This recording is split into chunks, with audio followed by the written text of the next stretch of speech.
अस्सलाम वालेकुम dear students, I am Sohail your mathematics teacher. और आज की जो हमारी क्लास होगी उसमें हम एमसीक्यूज़ को सॉल्व करेंगे, डिस्कस करेंगे, नए एमसीक्यूज़ बनाना थोड़ा सा सीखेंगे और उनको इजी करके आपको बताएंगे कि अगर एमसीक्यूज़ आ जाए तो आप उनको शॉर्ट वे में कैसे सॉल्व करते हैं।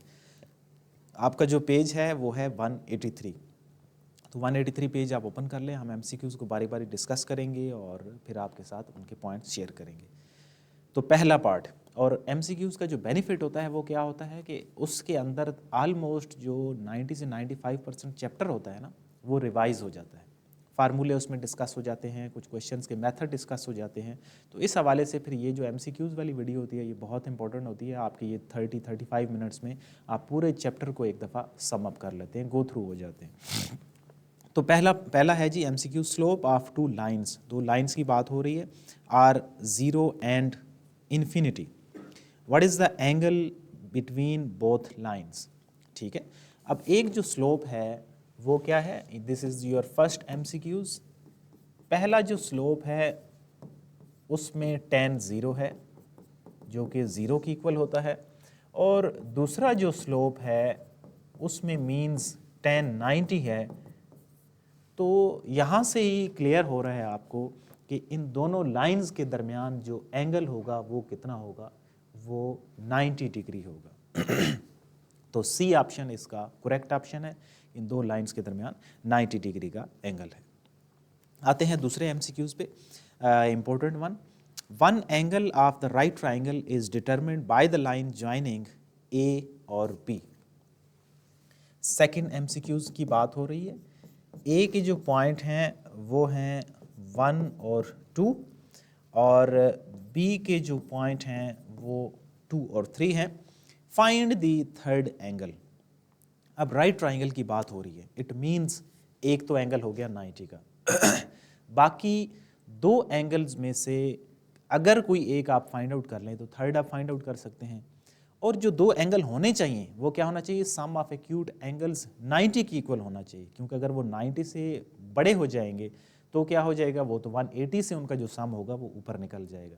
तो हम एक जो हमारे पास ये लाइन दी हुई है ना, ये ए बी, इसका अगर हम स्लोप निकालें तो y2 minus y1 over x2 minus x1 m is equal to 1 की इक्वल आ जाएगा। मीन्स m किसकी इक्वल होता है, tan अल्फ़ा की इक्वल होता है। तो tan ऑफ ये जो tan अल्फ़ा है अगर 1 की इक्वल है तो अल्फ़ा एंगल बन रहा है आपका tan इनवर्स ऑफ 1 यानी कि 45 डिग्री। अब दूसरा एंगल हमने निकाल लिया, वो आ रहा है 45। उसने क्या पूछा है, तीसरा एंगल क्या होगा। तो आपको ऑब्वियस है कि जो ट्राइंगल के एंगल्स का सम होता है वो किसकी इक्वल होता है, 180 की इक्वल होता है। तो एक 90 है, एक 45 है, एक आपने फाइंड आउट करना है, तो वो क्या होगा, वो भी 45 के ही इक्वल होगा। तो ये है जी हमारा इसका सेकंड एमसीक्यूज, मींस इसका जो बी पार्ट है वो आपका करेक्ट आंसर है। थर्ड एमसीक्यूज की बात करते हैं जी। थर्ड में क्या है कि स्लोप ऑफ, आपके पास दो पेयर ऑफ पॉइंट्स हैं और -1 एंड 6, और दूसरा है 1 एंड y। वो कह रहे हैं कि इनका जो स्लोप है वो 3 के इक्वल है। तो सबसे पहले हम इनका स्लोप फाइंड आउट करते हैं। ये मैंने फार्मूला इंप्लीमेंट कर दिया, और ये हमने जो स्लोप निकाला है ना, हमारा जो स्लोप है उसके जो गिवन स्लोप के हम इक्वल रख देते हैं। और उसने क्या दिया है कि ये जो स्लोप है दैट इज इक्वल टू 3। अब आपने यहाँ से y की वैल्यू को निकालना है। तो y minus 6 is equal to, ये जो 2 है दूसरी साइड पे जाके आप मल्टीप्लाई कर देंगे, ये 6 बन जाएगा। तो y की जो वैल्यू होगी वो होगी 6 + 6 यानी कि 12 के इक्वल होगा। तो इसका जो आपका राइट ऑप्शन है वो डी है। अब इनमें जो छोटी छोटी चीज़ों का आपने ख्याल रखना है। फॉर एग्जांपल कुछ बच्चे जो हैं वो अगर इसमें प्लस माइनस की मिस्टेक करेंगे, अगर आप माइनस लिख देंगे तो वो सी ऑप्शन को भी कुछ सही कर देंगे। तो आपने इसमें जो साइंस हैं उनका ख्याल रखना है फार्मूला लगाते हुए कि y2 माइनस y1 ही होना चाहिए, या कहीं पे एक्स्ट्रा नेगेटिव जो साइन है वो नहीं आना चाहिए। Next one, the line 5x minus ky minus 3 is equal to 0 passes through the point 5x minus ky minus 3 is equal to 0, और ये जो लाइन है ये इन पॉइंट के अंदर से पास हो रही है और आपने k की वैल्यू को निकालना है। इन पॉइंट्स के अंदर से पास हो रही है मीन्स ये जो हैं ये हमारे x और y के पॉइंट हैं। ठीक है, क्योंकि जो भी लाइंस होती है उसके अंदर क्या होते हैं, वेरिएबल्स हमारे पास होते हैं x और y की फॉर्म में। अब क्या करते हैं हम इस इक्वेशन के अंदर जहाँ पे x है वहाँ पे उसकी वैल्यू सब्स्टिट्यूट करते हैं और जहाँ पे y है वहाँ पे उसकी वैल्यू सब्स्टिट्यूट करते हैं।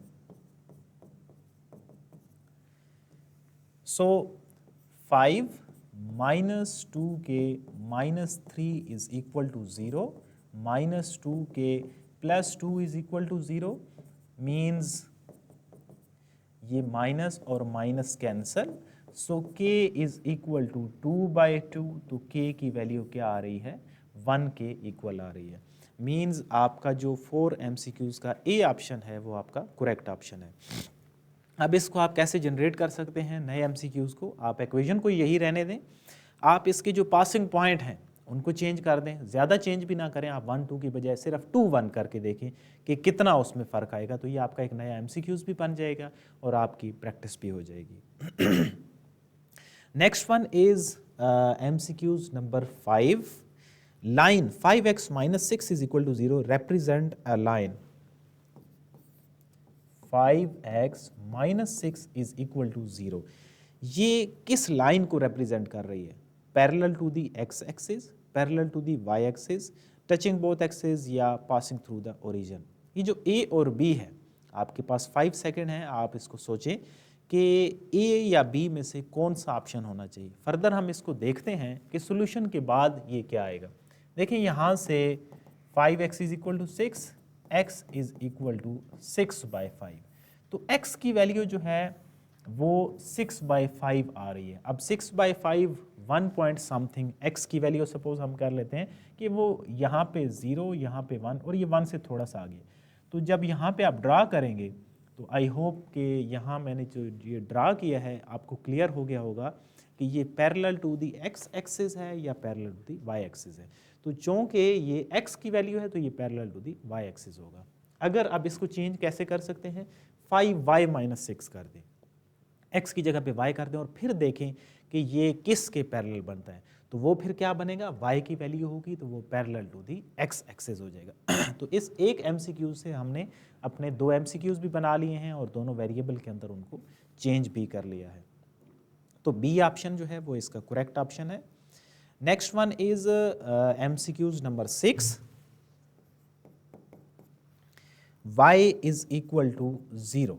अब y इज इक्वल टू 0 जो है वो किसको रिप्रेजेंट कर रही है, option A x axis, y axis, a plane, a point. इसको हम एक जो है ना वो एग्जाम्पल से देखते हैं। सपोज आपके पास y इज इक्वल टू एक ये इस तरह की इक्वेशन है, तो अगर आप y को 0 सब्स्टिट्यूट कर दें, यानी कि ये जो y इज इक्वल टू 0 है माइनस x प्लस 3, तो x की वैल्यू क्या आ रही है, 3 के इक्वल आ रही है। अब x की वैल्यू जो 3 है वो क्या होगा, वो सिर्फ और सिर्फ x एक्सिस ही होगा ना, क्योंकि y तो 0 हो गया, तो पीछे आपके पास क्या वैल्यू रही, x की वैल्यू रह गई। तो इसको मैंने आपको एग्जाम्पल से भी क्लियर कर दिया है। आई होप कि अब आपको ये MCQ सही तरीके से क्लियर होगा। तो ये थे हमारे पहले 6 MCQs। अब आते हैं हम अपने नेक्स्ट MCQs पे, और इसमें आपकी जो है वो चैप्टर में आपने कितनी तैयारी की है उसकी प्रैक्टिस भी होगी। 7 MCQs जो है, the line y is equal to b is above the x axis if.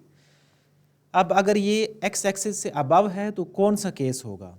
अब इसके लिए आप एक पेज है 164 पे मैंने आपको कुछ चीज़ें पढ़ाई थी कि b लेस देन 0 हो तो क्या होगा, ग्रेटर देन 0 होगी तो क्या होगा। तो आप क्विकली उस पेज के ऊपर जाएं 164 पे और वहाँ से देखें कि ये कौन सा केस बन रहा है। फिर मैं आपको मज़ीद बताता हूँ कि आप इधर से क्या मज़ीद MCQs जनरेट कर सकते हैं। अब देखिए इसमें आपके पास क्या है, the line y is equal to B is above the X axis, above the X axis होगा तो b ग्रेटर देन 0 होगा। लेकिन अब अगर इसी को हम कर देते हैं the line below the X axis, तो ये आपका यानी कि b लेस देन 0, तो ये नया MCQs एक बना लिया आपने। और सेम केस है a के लिए भी कि line on the right axis of the Y axis, तो a की वैल्यू क्या होगी, और लेफ्ट पे y एक्सिस होगा तो a की वैल्यू फिर क्या होगी। तो यहाँ से आप जो है वो 4 से 5 MCQs अच्छे इस एक MCQ से बना सकते हैं। अगर आपको ये लाइंस दो तीन जो हैं वो क्लियर होंगी तो आप इस MCQs को भी मेमोराइज कर सकते हैं, समझ सकते हैं और नए MCQs भी बना सकते हैं। तो ये है हमारा 7 MCQs। Next one is 8, the line x is equal to a is left to the y axis। अब देखें 8 में सेम जो हमने ऊपर बात की है वही यहाँ पे 8 में भी उसने दे दी है। अब लेफ्ट का केस है तो उसी पेज 164 पे आप जाएं, उसमें देखें कि ये कौन सा होना चाहिए, a ग्रेटर देन 0 है या a लेस देन 0 है। तो आपको क्लियर हो जाएगा, ये आपने खुद से इसको मार्क करना है उस पेज को देखते हुए कि इसका ऑप्शन सी करेक्ट है या डी करेक्ट ऑप्शन है। तो इसमें आपको क्लैरिटी होनी चाहिए, थोड़ी सी चीज़ों को आपने अंडरस्टैंडिंग करनी है, थोड़ा सा मेमोराइज भी करना है ताकि आप आसानी से उनको सॉल्व कर सकें। नेक्स्ट आते हैं जी 9 पे, slope of the line is -4, what is the slope of line perpendicular. अब एक हमने फार्मूला पढ़ा था ये वाला, m1 m2 is equal to -1। एक स्लोप अगर हमें गिवन हो तो हम दूसरा स्लोप निकाल सकते हैं अगर दोनों स्लोप्स आपस में क्या हों, परपेंडिकुलर हों। तो एक आसान आपको बताया था कि अगर आपने परपेंडिकुलर का स्लोप निकालना है तो जो आपको गिवन स्लोप है,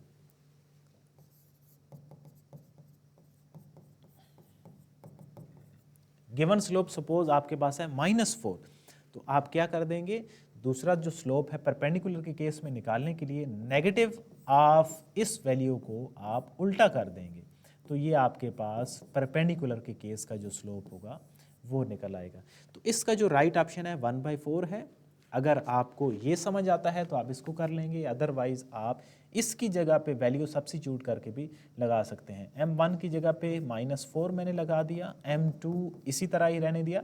अब ये -4 है दूसरी साइड पे जाके डिवाइड हो जाएगा, तो ये m2 बनेगा हमारे पास -1/-4, तो m2 इज इक्वल टू 1/4 बन जाएगा। स्लोप्स डेफिनेटली कोई फ़र्क नहीं होगा, सिर्फ उनकी आसानी के लिए आपको बताया है कि आपको जो इजी लगे आपने उसको मेमोराइज कर लेना है।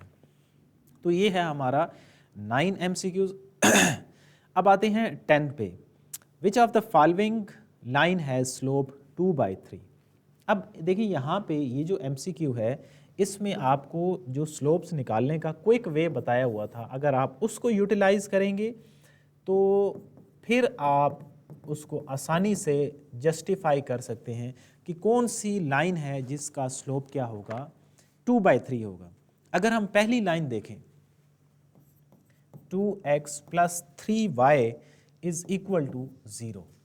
अब मैंने आपको क्या बताया था formula, slope is equal to minus coefficient of x dividing by coefficient of y।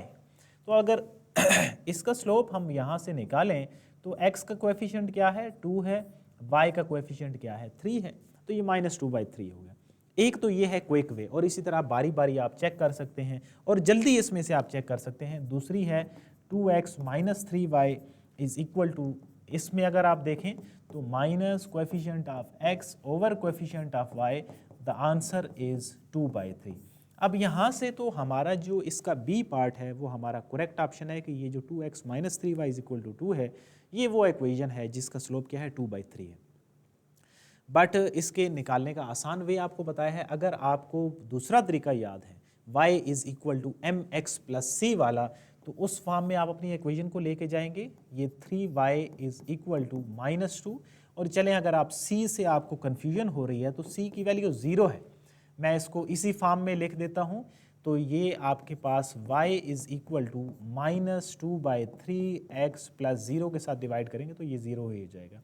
तो इस लाइन का मैंने आपका जो फार्मूला ये वाला है y is equal to m x plus c, इससे भी मैंने आपका स्लोप निकालना आपको बता दिया जी। तो स्लोप की वैल्यू क्या आ रही है इससे -2/3, बट ये थोड़ा सा लेंथी है। अगर आपको शॉर्ट फार्मूला तैयार होगा तो आप जल्दी MCQs को क्रैक कर सकते हैं। तो इस 10 का जो राइट ऑप्शन है that is B option. Next पे आते हैं जी, 11 MCQs है। The line y is equal to 5x minus 3 is written in the form. अब उसके लिए आप बोर्ड को देखें, इसी के ऊपर सोल्यूशन हुआ पड़ा है किसी ना किसी फॉर्म में। तो लाइन क्या है हमारे पास, y is equal to 5x minus 3। तो मीन्स ये जो है ये इस फॉर्म में लिखी हुई है, y is equal to m x plus c. तो ऑप्शन दे रहे हैं जी point slope, 2 intercept, slope intercept और 2 पॉइंट। तो इसके लिए इंपॉर्टेंट चीज़ क्या है कि आपको पता होनी चाहिए कि इसका नाम क्या है। तो इसका नाम क्या है जी, स्लोप इंटरसेप्ट फॉर्म है, सी आपका करेक्ट ऑप्शन है। और ये जो चारों इसमें लिखी हुई हैं इनकी डेफिनेशंस आपको क्लियर होनी चाहिए, क्योंकि कोई और टाइप दे दी जा सकती है और उसमें से पूछा जा सकता है कि ये पॉइंट स्लोप है या 2 इंटरसेप्ट है या जो भी है। फॉर एग्जांपल मैं आपको इसी तरह एक MCQs अभी जनरेट करता हूँ कि x/5 plus y/7 is equal to 1। ये इन चारों में से ही कौन सा ऑप्शन है। तो दिस इज योर असाइनमेंट, आपने खुद से इसमें जज करना है कि ये पॉइंट स्लोप है, 2 इंटरसेप्ट है, स्लोप इंटरसेप्ट है या 2 पॉइंट है। तो ये नया MCQs भी हमने बना लिया। इसी तरह के MCQs आप दो और जो यहाँ पे डेफिनेशन लिखी हुई हैं उनके भी आप जनरेट कर सकते हैं। तो ये था हमारा 11 MCQs। अब आते हैं हम अपने 12 पे। The x intercept of the line x plus y is equal to 5। MCQs number 12। Line आपके पास है x plus Y is equal to 5। तो आपने क्या निकालना है, x इंटरसेप्ट निकालना है। तो for x intercept put y is equal to 0। तो x plus 0 is equal to 5, the answer is 5। और इसी तरह का यहाँ से MCQs एक और क्या बनाया जा सकता है, फॉर y इंटरसेप्ट। तो y इंटरसेप्ट के लिए आप क्या करेंगे, आप x की जो वैल्यू है उसको 0 कर देंगे, तो आपका MCQs भी जनरेट हो गया और आपको पता भी चल गया कि y इंटरसेप्ट के लिए हम सब्स्टिट्यूट क्या करेंगे। तो इसी MCQs को हम क्या बना देते हैं कि y intercept of the line x plus Y is equal to 5 वो क्या होगा।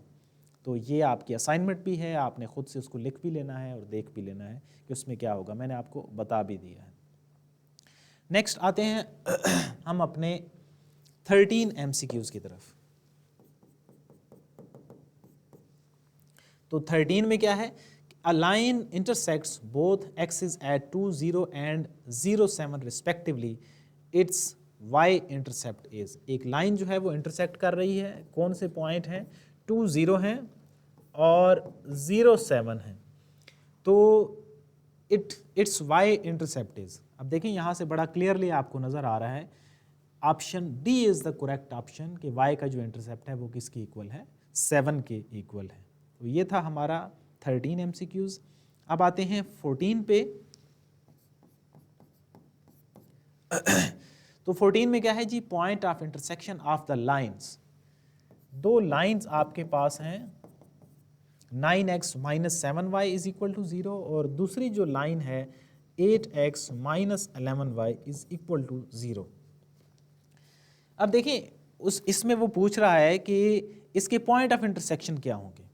अब अगर आप पॉइंट ऑफ इंटरसेक्शन वाली जो लाइंस हैं उनको अगर आप देखें जो हमने सॉल्व किए हैं 8.3 के अंदर, क्वेश्चन नंबर है आपका 6।